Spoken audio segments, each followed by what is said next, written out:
Welcome students to सभी ICSE bio once again बेटा।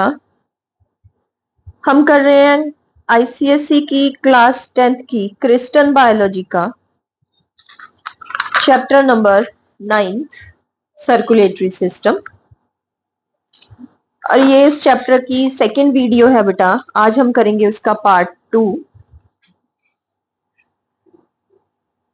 तो कल हमने किया था आरबीसीज के बारे में, आज हम करेंगे डब्ल्यूबीसीज के बारे में। डब्ल्यूबीसीज को ल्यूकोसाइट्स भी बोलते हैं।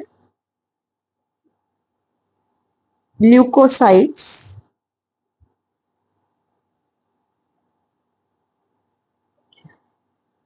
WBCs are nucleated, irregular, large and amoeboid.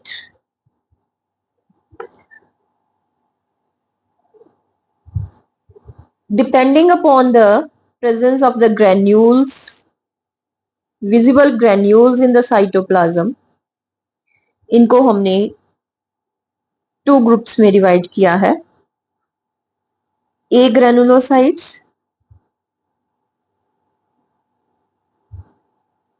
and granulocytes.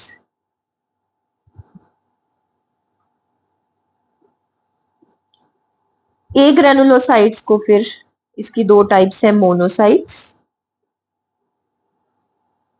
And lymphocytes.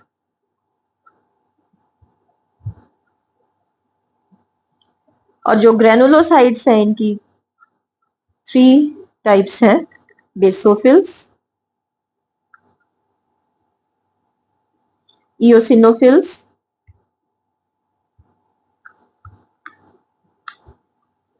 neutrophils।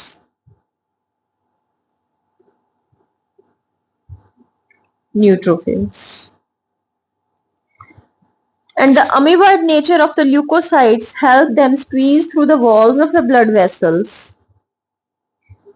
and this phenomena is known as diapedesis। ये बहुत important definition है।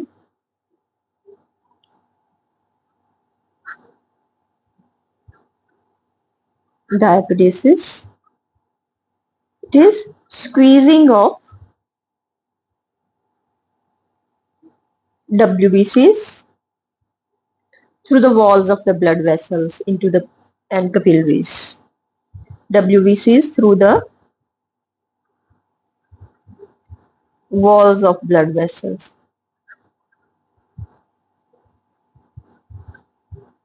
and capillaries। इनको हम WBCs को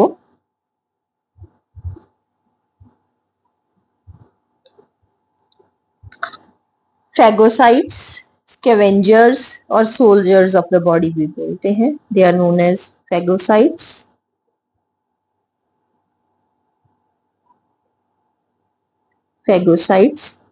स्कैवेंजर्स,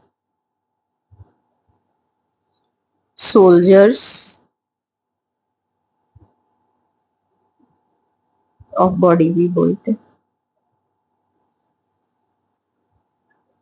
ये भी इंपॉर्टेंट है। फैगोसाइट्स इनको क्यों बोलते हैं? क्योंकि they engulf the germs, disease causing germs and foreign matter, इसलिए इनको फैगोसाइट्स बोलते हैं। इनको स्कैवेंजर्स क्यों बोलते हैं? क्योंकि ये engulf own worn out tissues,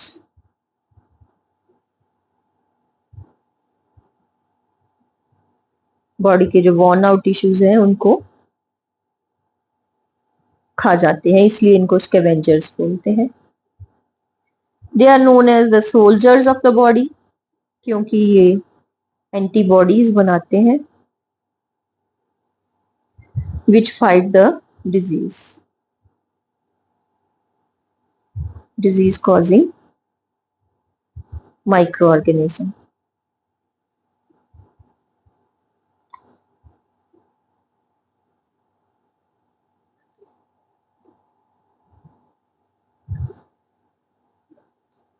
The process of formation of WBCs is known as leukopoiesis। ल्यूकोपाइसिस क्या है?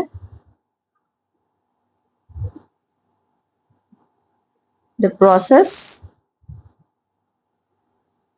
of formation of WBCs. And एक कैंसर है ल्यूकेमिया, इसको ब्लड कैंसर बोलते हैं।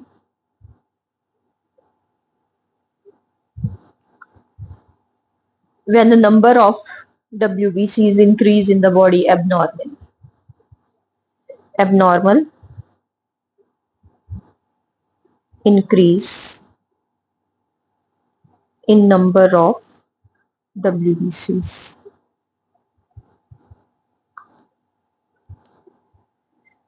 एंड इनकी प्रोडक्शन कहाँ पे होती है? इनकी प्रोडक्शन होती है प्रोड्यूस इन बोन मैरो,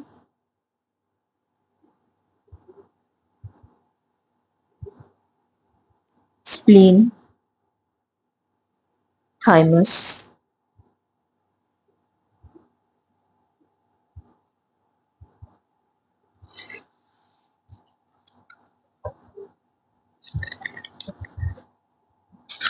अब इनकी टाइप्स के बारे में करेंगे हम। WBCs की जो टाइप्स है, ए ग्रेनुलोसाइट्स फर्स्ट ऑफ ऑल, उसकी फर्स्ट टाइप है मोनोसाइट।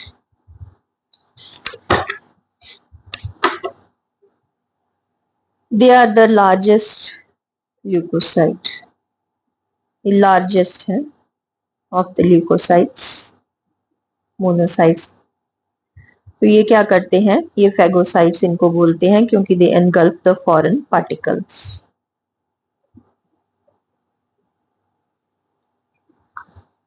नेक्स्ट है ए ग्रेनुलोसाइट्स में lymphocytes, these are the smallest of the leucocytes. ये स्मॉलेस्ट है। दीज आर नॉन फेगोसाइटिक, ये फेगोसाइटोसिस नहीं करते, ये फॉरेन पार्टिकल्स को खाते नहीं है। दे प्रोड्यूस एंटीबॉडीज, ये एंटीबॉडीज प्रोड्यूस करते हैं और फिर एंटीबॉडीज जो है डिजीज के प्रति इम्यूनिटी डेवलप करती है। जो मोनोसाइट्स हैं, monocytes these are the largest। ये फेगोसाइटोसिस शो करते हैं, दे आर द फेगोसाइट्स। जो लिम्फोसाइट्स हैं, दे आर द स्मॉलेस्ट और फिर एंटीबॉडीज प्रोड्यूस करते हैं। ये किसकी टाइप्स थी? ए granulocytes.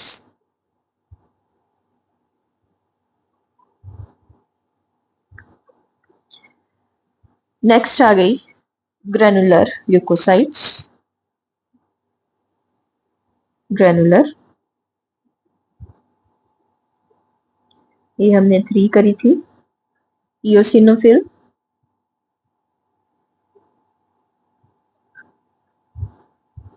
Basophil and neutrophils.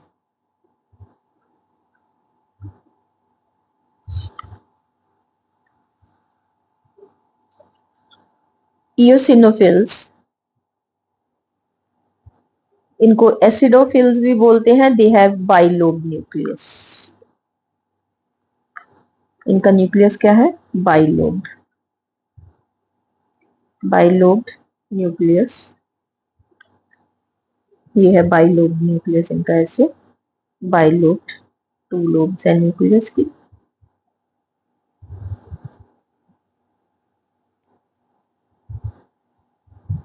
Their cytoplasm is alkaline and hence they stain dark with eosin. So they stain with eosin और acid dyes, so they are known as acidophils भी बोलते हैं इनको। तो इनका फंक्शन क्या है? Their function is to resist infection by engulfing bacteria and secreting antitoxins. तो क्या है इनका फंक्शन? एंटीटॉक्सिन सिक्रीट करना और एनगल्फ करना बैक्टीरिया को, एंटीटॉक्सिन प्रोड्यूस करते हैं। Basophils, they have acidic granules and hence they stain with basic dyes. इनका न्यूक्लियस जो है वो 3 लोब्स है न्यूक्लियस के, ये है बेसोफिल्स, 3 लोब न्यूक्लियस, एक लोब इधर, एक लोब इधर, 3 lobe nucleus.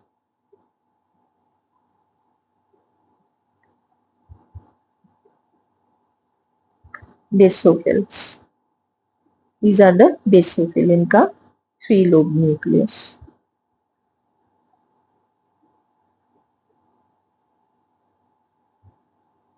Three lobed nucleus. They are produced in the bone marrow and they release heparin, which is an anticoagulant. क्या रिलीज करते हैं ये? heparin रिलीज करते हैं, हमने पहले भी किया कई बार। heparin is an anticoagulant which prevent blood clotting inside the blood vessels. blood को क्लॉट नहीं करता जब ब्लड वेसल्स में होता है। एंड हिस्टामिन प्रोड्यूस करते हैं, ये ब्लड वेसल्स को डायलेट कर देता है, खुला कर देता है। Heparin and histamine.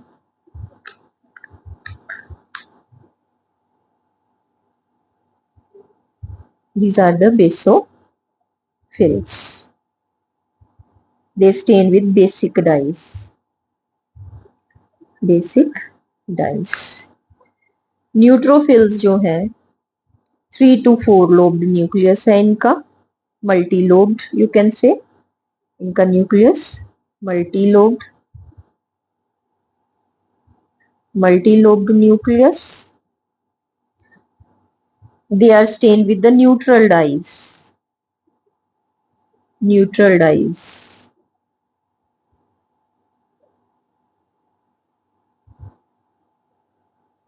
And they are phagocytic in nature and are produced in the bone marrow.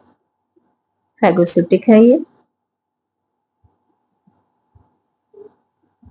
ठीक है बेटा, तो पता चल गया आपको। जो ए ग्रेनुलोसाइट्स है वो 2 है, मोनोसाइट्स एंड लिम्फोसाइट्स। जो ग्रेनुलर साइट्स है वो 3 है, इयोसिनोफिल, बेसोफिल एंड न्यूट्रोफिल। इयोसिनोफिल है जो एसिड डाइज के साथ स्टेन करते हैं, बेसोफिल जो है वो बेसिक डाइज के साथ स्टेन करते हैं, न्यूट्रोफिल्स है जो न्यूट्रल डाइज के साथ स्टेन करते हैं। इयोसिनोफिल एंटीटॉक्सिन प्रोड्यूस करते हैं, basophil heparin and histamine produce करते हैं, और जो न्यूट्रोफिल है वो फैगोसाइटोसिस करते हैं। एंड जो मोनोसाइट है they are the largest of the leukocytes sorry, and lymphocytes जो है they are the smallest. Monocytes phagocytosis करते हैं और लिम्फोसाइट जो है वो एंटीबॉडीज प्रोड्यूस करते हैं। ये है WBC के बारे में। ये आपकी बुक पे एक चार्ट बनाया हुआ है, आप यहां से चार्ट से भी लर्न कर सकते हो इनको, चार्ट से भी लर्न कर सकते हो इनको, में से डेफिनेटली क्वेश्चन आता है आपको। ल्यूकोसाइट्स को फिर क्या बोलते हैं? सोल्जर्स ऑफ द बॉडी में बताया ही है मैंने आपको। They migrate to the site of the injury, वहां पे क्या है, डिजीज कॉजिंग माइक्रोब को ये खा लेते हैं। अब फैगोसाइटोसिस कैसे करेंगे ये? Phagocytosis, it is a process by which leukocytes, particularly the neutrophils and monocytes, on reaching the site of infection, engulf the microbe or the foreign particle or the worn out part of the cell. और इनके जो granules होते हैं उनमें lysosomes होते हैं, और lysosomes में फिर क्या होते हैं? एंजाइम्स होते हैं, और ये एंजाइम्स जो हैं वो एनगल्फ मैटर को फिर खा जाते हैं। ये है फैगोसाइटोसिस का प्रोसेस कैसे होगा, यहां तक। ये भी हमने पहले करा है। Leukocyte have a important property of squeezing through the walls of the capillaries, उसको डायापिडेसिस कहते हैं। इसके कारण ये साइट ऑफ इंजरी तक पहुंच जाते हैं। And the killed leukocytes means the dead WBCs pass out of the wound together with the tissue cells as pus. जो पस निकलती है जहां पे इंफेक्शन है, the pus is the sure sign of infection, and during the infection in the body the WBC count abnormally increase. Thus high WBC count क्या suggest करता है कि बॉडी में कोई ना कोई इंफेक्शन है। तो ठीक है बेटा कि ये क्लियर हो गया ना फाइगोसाइटोसिस का आपको। अब नेक्स्ट लास्ट थे platelets, thrombocytes, blood platelets. Blood platelets इनको क्या बोलते हैं? थ्रोम्बोसाइट्स।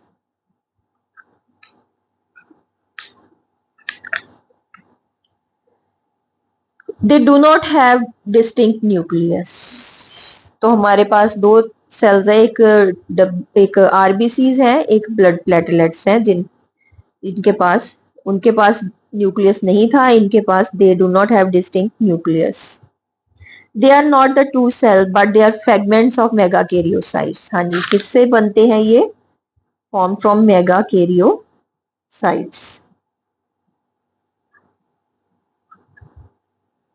मेगाकैरियोसाइट्स क्या है? They are the undifferentiated giant cell formed in the red bone marrow. Megakaryocytes क्या है? Undifferentiated giant cells, red bone marrow.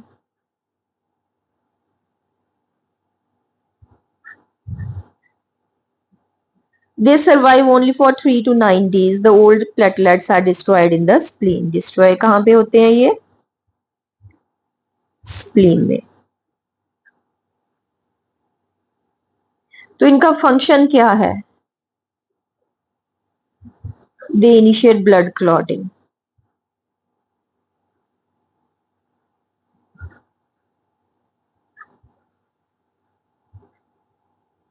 Blood clotting.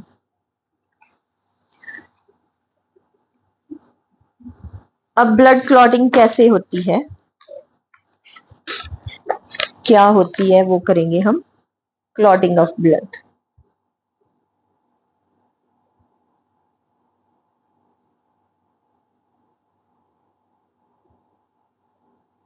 और ब्लड कोएगुलेशन।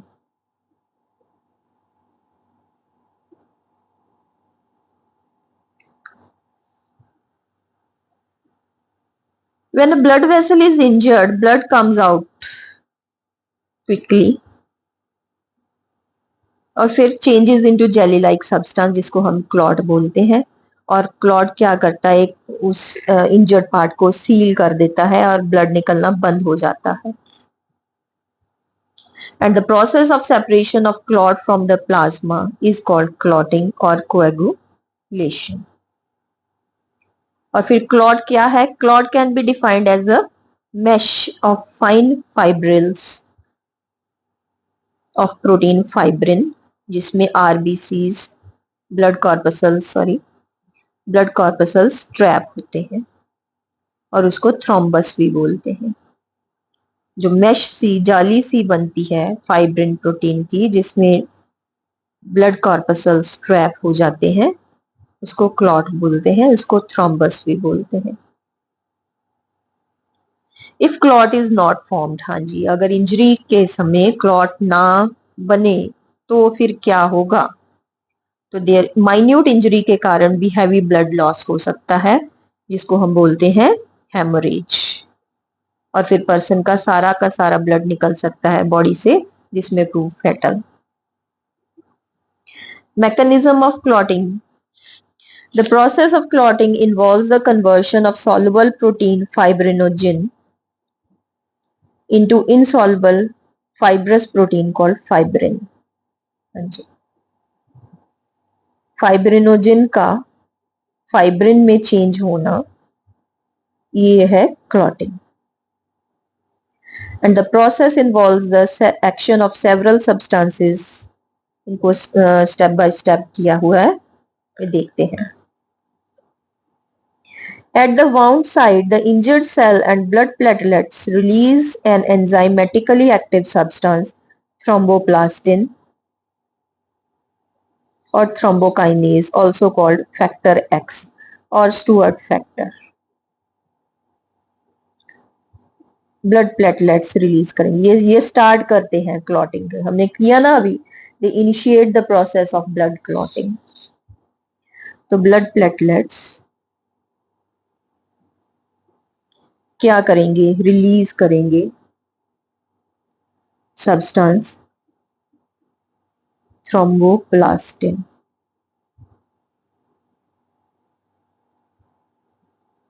और thrombokinase. It acts as an enzyme and react with the soluble protein prothrombin. ये enzyme act करती है और convert करती है and react with soluble blood protein prothrombin. किसके साथ रिएक्ट करेगी, प्रोथ्रोम्बिन के साथ रिएक्ट करेगी और किस में चेंज हो जाएगी, थ्रोम्बिन में।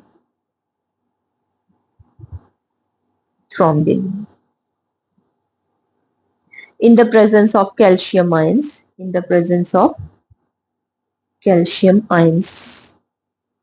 thus the inactive enzyme prothrombin is converted into thrombin, and vitamin K is essential for production of prothrombin.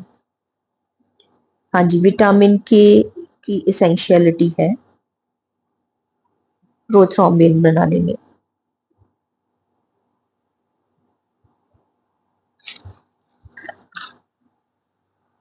Next step, thrombin in the presence of calcium ion. Thrombin in the presence of calcium ion catalyze the conversion of soluble blood protein fibrinogen into fibrin. ये fibrinogen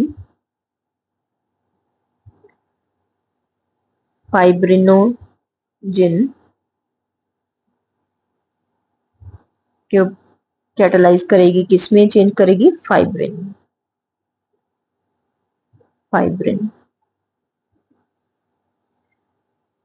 ये fibrin बन गया, ये insoluble protein है। Fibrinogen जो है वो soluble protein है and by polymerisation the fibrin protein form fibrin threads. तो इसके क्या हो गए फिर, पॉलीमराइजेशन,